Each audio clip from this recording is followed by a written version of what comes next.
Alexis Kohler, l'un des plus proches collaborateurs d'Emmanuel Macron et son secrétaire général à l'Élysée depuis 2017, a annoncé son départ prévu pour mi-avril 2025. Ce départ met fin à une période de presque 10 ans passée à ses côtés, d'abord comme directeur de cabinet au ministère de l'Économie, puis comme secrétaire général de l'Élysée. Il sera remplacé par Emmanuel Moulin, ancien directeur du Trésor et proche de Gabriel Attal à Matignon.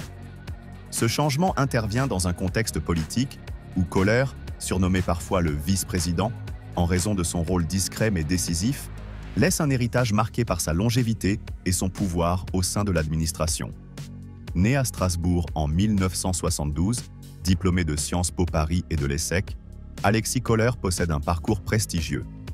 Avant de rejoindre Emmanuel Macron, il a fait ses armes à la direction du Trésor, puis dans des institutions internationales comme le FMI.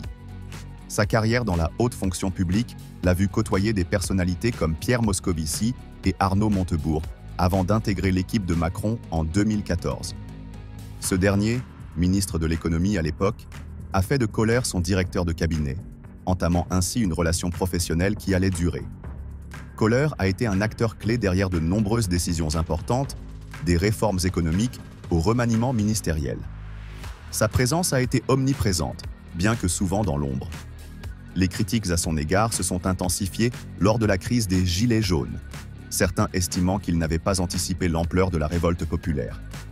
Toutefois, sa loyauté et son engagement auprès de Macron ont été salués par ce dernier, qui a exprimé son immense gratitude pour le travail de Kohler, soulignant qu'il avait été essentiel au projet politique du président. Cependant, le départ de Kohler ne se fait pas sans une ombre au tableau. Il est actuellement mis en examen depuis 2022 pour prise illégale d'intérêt dans l'affaire MSC, une enquête sur ses liens familiaux avec l'armateur italo-suisse MSC, dirigé par les cousins de sa mère.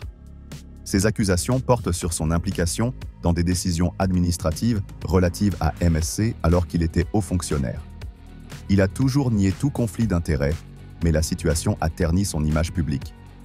Kohler a également été convoqué par des commissions d'enquête sur des affaires concernant les finances publiques et les pratiques des industriels de l'eau, notamment Nestlé, mais a refusé de se présenter devant ces comités, ce qui a alimenté des polémiques politiques, notamment avec la saisine de la justice par l'Assemblée nationale.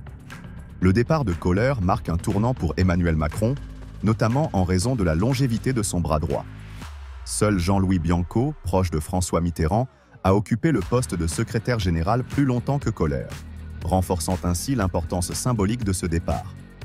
De nombreuses spéculations entourent les raisons de ce départ, bien que Kohler semble vouloir poursuivre sa carrière en dehors de la sphère politique, avec des rumeurs le reliant à un futur poste à la Société Générale.